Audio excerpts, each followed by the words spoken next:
welcome to the podcast Amazing Tales from Off and On Connecticut's Beaten Path. And I'm your host, Mike Allen.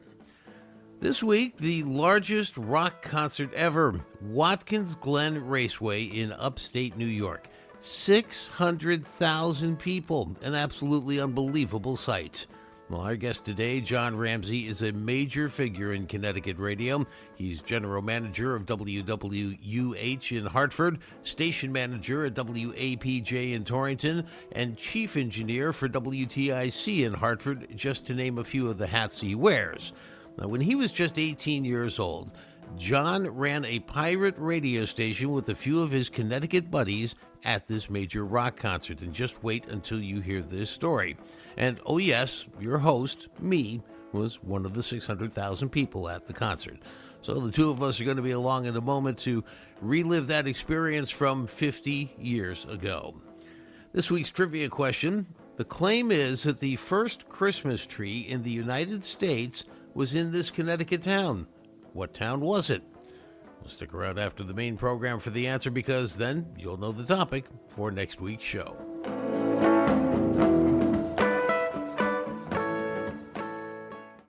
It was the summer of 1973. Now, back then, rock concerts were a big deal. Woodstock had been held in 1969, and it drew 300,000 music lovers to the Catskill Mountains in New York State. A couple of years later, in 1972, in Hartford, there were a couple of up-and-coming rock concert promoters, Shelley Finkel and Jim Koplik, both in their 20s. They staged a concert at the former Dillon Stadium. They brought the Grateful Dead and a few members of the Allman Brothers to that stadium. Well, based on that, Jim and Shelley decided to do a bigger concert, the one adjacent to the Watkins Glen Motor Speedway, about 150 miles west of Albany. They would bring the Dead, the Allman Brothers, and the band to Watkins Glen in July of 1973. Well, that would become the largest rock concert in world history, still holds that title, doubling the turnout at Woodstock with 600,000 attendees. The audacious part of this story that you're going to hear today is that a half dozen Connecticut teenagers and one 20-year-old managed to pull off an incredible feat. They built a portable pirate radio station, they drove it to the site, and they broadcast for 5 days before, during, and after the concert. Now, John Ramsey was just 18, but he already had experience with technically illegal pirate radio broadcasting. He had run such a station in his parents' basement in West Hartford. Well, John teamed up with 20-year-old Jack Chamberlain. Jack was an employee at TV station WVIT Channel 30 in Connecticut to make all this happen. Well, John says it was all Jack's idea, and they only became introduced 10 days before the concert, but they managed to pull off this incredible feat.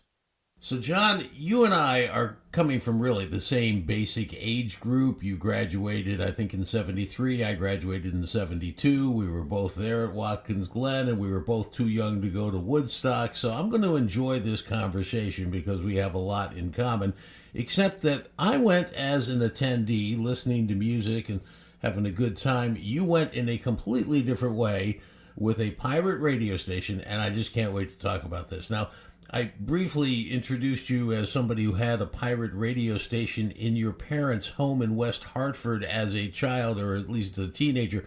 Tell us a little bit more about that. Yeah, I got bitten by the radio bug, Mike, early on.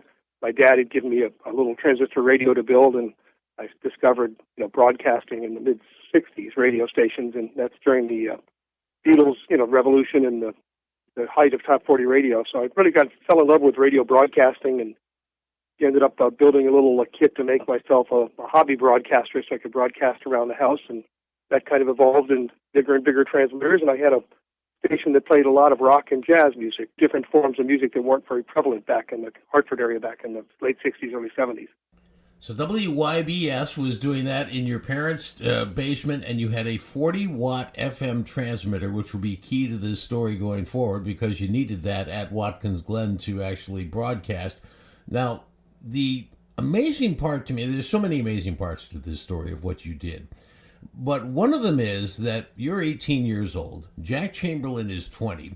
He's the guy who says, hey, I was at the Grateful Dead show at Dillon Stadium in 1972 with Jim Koplik, and Shelley Finkel had done that one, and they wanted to do now, a bigger one. And Chamberlain had been there and he had heard about Woodstock and the problems. And he said, hey, let's do this radio station that'll broadcast traffic, information, just everything put together. You only got to meet him, is this correct, 10 days before you guys decided to put together this studio? Yeah, I'm not even sure if I was aware that the Watkins Glen Summer Jam concert was going to be happening. I wasn't a huge Grateful Dead fan. I liked the Allman Brothers a lot, but I was involved with other things, and through a mutual friend, I got hooked up with Jack Chamberlain, who gets credit as the father of this project. He was the one that came up with the idea, and he didn't have an FM transmitter. He had an AM transmitter. He wanted to be AM and FM. That was important back then, particularly. So through a mutual friend, we got hooked up, and he discovered that I had a radio station and, more importantly, a 40-watt FM transmitter that I could bring along. So now the concept is he's going to go to, I just love this, he's going to go to a rental facility and rent a trailer.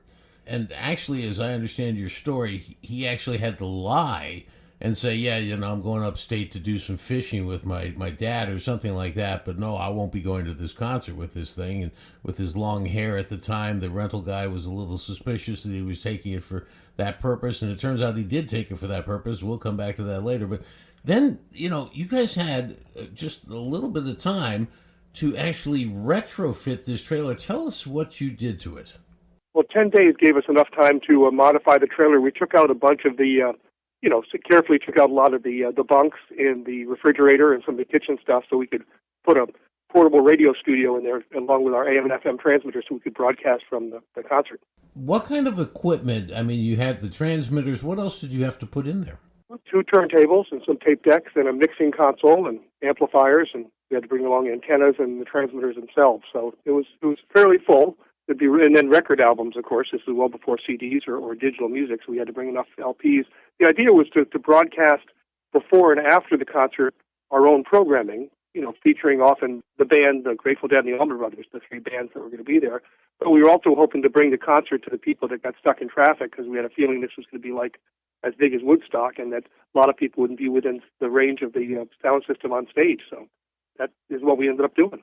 Now, the other thing you did, of course, when you had to modify the trailer, you're taking out the stove and you're taking out the refrigerator so you'd have room for all your equipment.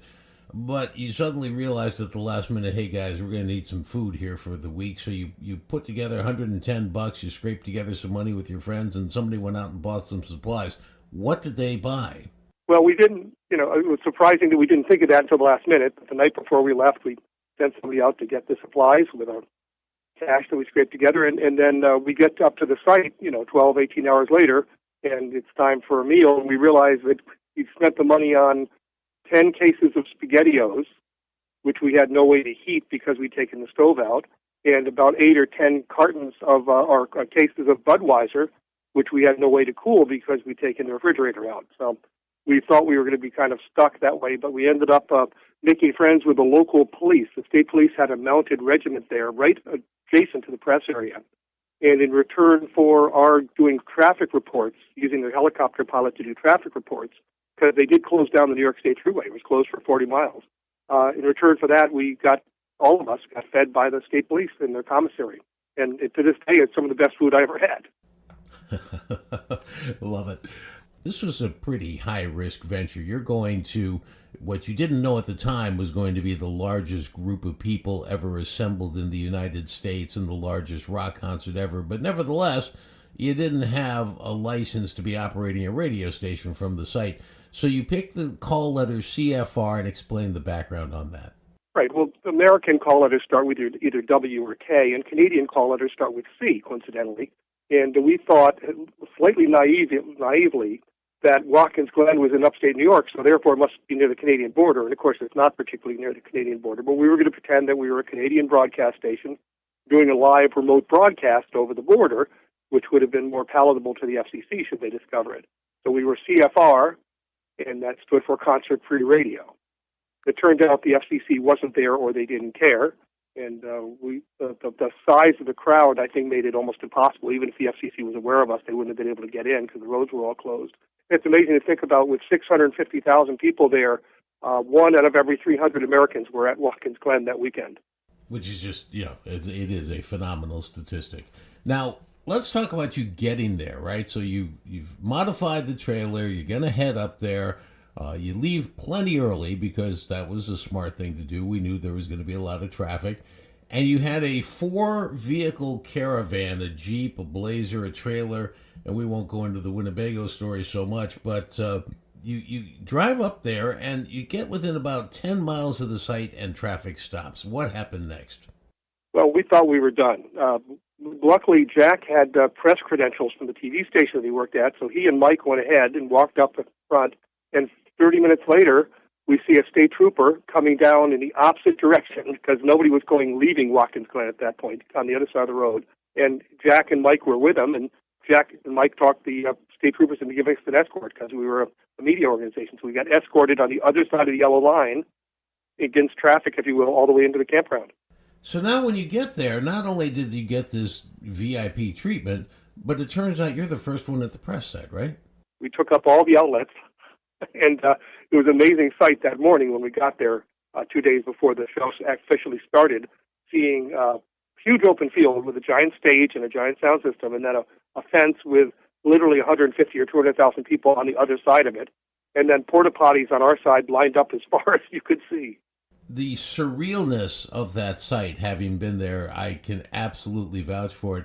It was just a phenomenal sea of humanity, and to have witnessed 600,000 people in one place was just amazing. But now, let's also figure out, your setting was absolutely perfect for what you were doing because you had the stage on one side and you had the heliport on the other, and they would bring with these golf carts some pretty impressive people right by your place. Right. All the bands, you couldn't drive to Watkins Glen. It was all closed down during the Summer Jam concert, just like with Woodstock. Things were closed for miles around. So all the bands came in by helicopter in the crews. And so we had all the bands going right by us, literally 10 feet behind our trailer, our studio. And we got to meet a number of members of Bob Weir and Phil Lesh from the Grateful Dead. People from the Allman Brothers stopped by, and then Bill Graham was a promoter who worked with Tim and Shelley, Koplik and Finkel, to put the whole thing on. He hooked us up with Ron Winkersham, and that was an important part because one of the things that we'd forgotten to bring was enough wire to go from where we were in the press area to the stage, probably about 400 feet. We needed that much wire to connect into the sound system, assuming we got permission to use that. Right, and so let's take that up just a little bit later. When you get Bill Graham to sit down with you, he's looking at you and seeing CFR, and you're saying, oh yeah, we're a Canadian station. What was his reaction? I think at that point we weren't pretending we were Canadian anymore. I think we knew we were pretty much insulated from the FCC because of the crowds. We just told them we were a bunch of people wanted to broadcast the concert to the masses. We were already broadcasting our own music that time and our own programming and traffic reports and what they call health and welfare if there was a first aid issue or, you've heard all the announcements from Woodstock on the album, for instance, but the state police would make announcements through us of what was going on and where there was commissaries and first aid stations set up. But Billy Graham really liked the idea of us broadcasting it live, so he was the one that got us the opening with Ron Winkersham. Now, Ron was one of the owners of Alembic, which was the Grateful Dead sound company. They're in the history books because they had the largest sound system ever made, the Wall of Sound, which was debuted at Watkins Glen. And he was the one that he said, I don't have enough wire left over, but if you want, you can bring the transmitter up on the stage and broadcast from there. So now, when you were broadcasting from the trailer, and this is an impressive, undertaking just by itself, you went about 5 days, 24/7, everybody taking shifts of 4 to 6 hours or thereabouts. You had to fill that time. The other interesting story that happened was Jack was doing a show late at night. And Watkins Glen, if you haven't been there, it's up on a hill. You can see for miles, and that's one of the reasons why our FM signal got out so well, because an FM is a line-of-sight medium. Around 1 o'clock in the morning, we could see cars lined up. We could see headlights of cars for miles stopped on the highway. They couldn't get in. And the fact that headlights were on means that there were people in the cars. And Jack came out of the studio, went on the air and said, if you're listening to the radio station, flash your headlights. And he and I both went outside, and hundreds and hundreds of cars were flashing their headlights. So we think that as a domestic pirate radio station, we probably had the largest short-term audience because not only were there tens of thousands of people stuck in traffic listening to us, but it's 1973. You and your friends go to a huge concert, outdoor concert. You're going to camp out for a couple of days. this is before iPods, even before Walkmans. What do you bring with you? You bring a portable AM/FM radio. And upstate New York at that point had mostly gospel and country stations and a few rock stations that played the hits. So you tune into a station that's playing the type of music that is going to be on the concert. So we think we had a pretty large audience. You had something else that was pretty interesting for a pirate radio station, which was with this agreement you had reached with the state police to broadcast traffic information and whatnot. They actually came on air with their traffic copters, didn't they? Yeah, they didn't care that we didn't have a license. Helicopter pilots would either come on the air with us or just we'd interview them and write down what the traffic was like and what local roads were open and which ones were closed and what were the best way to get around. Because, it's not a hugely populated area, but there are lots of residents there that just wanted to conduct business. So the state police really appreciated the fact that we were able to provide that type of information on the air for them or spread the information to the public. And in return, they fed us, which was great.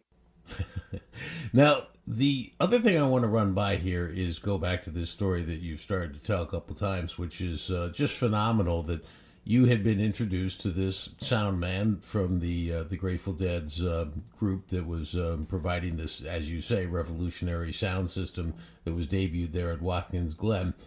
And what was so incredible, and I can't wait to hear your firsthand account of this, and said to you, hey, just bring your FM transmitter up on stage. So you actually went on the Watkins Glen stage while these guys were playing. Is that correct?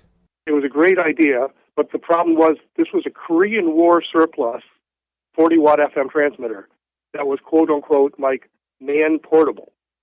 Well, the man-portable was 75 pounds. I weighed about twice that at the time. So carrying that 500 feet and then up on the stage wasn't much fun, but we did it. It had one handle on it. And we got that up on stage, and then I climbed the scaffolding in the rain to put up the antenna, 5 stories up. And I was determined I wasn't going to leave the transmitter behind because if I left it, I'd probably never get back up to retrieve it. So I stayed on stage for, well over 12 hours while the bands played, and then at the end they had the jam session with all 3 bands. Can you just spend a second painting a picture verbally what the heck that was like? Well, I got a tour backstage during one of the intermissions, and they had above-ground swimming pool sets set up for the crew and for the bands to swim in. They had several commissary tents and tables set up with food. I got to meet all the Grateful Dead's roadies. They had their own Winnebago.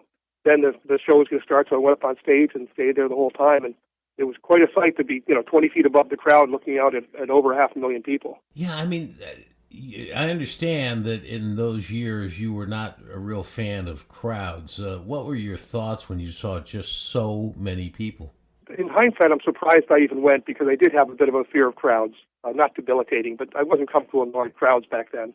Of all the people, we had 6 or 7 of us that came up to do the concert-free radio broadcast. I was the only one that didn't go out of the press area. The press area was secure, and it was never overrun, thank goodness. Everybody else took turns and went out into the crowd and would disappear for 24 or more hours and partake in all the things that were going on back then, but I didn't do that. And being up on stage, it was an experience of a lifetime to meet the bands and to see them up close while they were playing on the side of the stage. A lot of fun. That's, I would think, a highlight for somebody who's had a career in radio like you have over the years. So let's talk about what happened after the concert, right? There was, obviously Saturday was an incredible day, although there was the thunderstorm that kind of threw people off for a bit there, but kind of turned it more into a Woodstock mudfest for a little bit. But at the end of the concert, it was done, and you guys weren't going to get out any faster than anybody else, so you stayed and continued broadcasting, right? Right. We figured we'd be broadcasting for at least, we started 2 days before the show even started on stage. We figured we'd be there for another couple of days afterwards. So we stayed on and continued to broadcast and provided that safety information from the state police along with the helicopter traffic report. Somewhere I read, and I think it was in your blog, that for roughly 35, 40 years, none of you guys ever really talked about it. You just kind of went your own ways afterwards. Does it dawn on you now the significance of what you did? Yeah, there's a guy writing a book about the big concerts that came out after Woodstock. He's going to do a chapter on Summer Jam, and the radio station's going to be mentioned in there. And then there's also a group of local folks that are trying to produce a Hollywood movie on Summer Jam. And the radio station certainly would make a nice side note on that, a human interest story. It was the 50th anniversary last year, so there's been a lot. There's a Hartford Current article. There's been an interview on WTIC and some other stations. So, yeah, we didn't talk about it much. In fact, I hadn't seen Jack for 50 years. I got together with him this past summer, Jack Chamberlain, the guy who came up with the idea for concert-free radio from Summer Jam, and we got a chance to do an interview together just last summer. That was a lot of fun.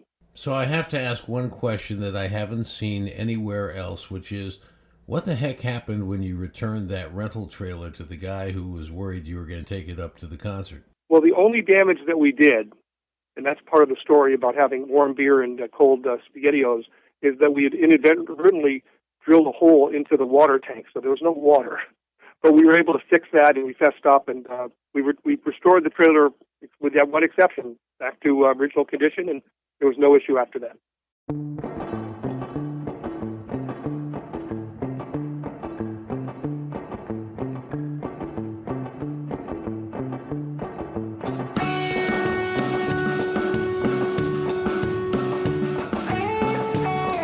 Well, that wraps up this episode of Amazing Tales from Off and On Connecticut's Beaten Path. I want to thank our guest for today, John Ramsey, who remains a major figure in Connecticut radio, general manager of WWUH in Hartford, station manager of WAPJ in Torrington, chief engineer for WTIC in Hartford, and chief engineer for many stations stretching from Boston to New York. The answer to this week's trivia question, the claim is that the first Christmas tree in the United States was in this Connecticut town. What town is it? The answer, Windsor Locks. Next week on Amazing Tales, we're going to hear the story about the soldier who was on a farm in Windsor Locks and is said to have started the Christmas tree tradition in the United States. Amazing Tales from Off and On Connecticut's Beaten Path is a production of True North Associates, LLC. This is Mike Allen. Be safe and please stay healthy.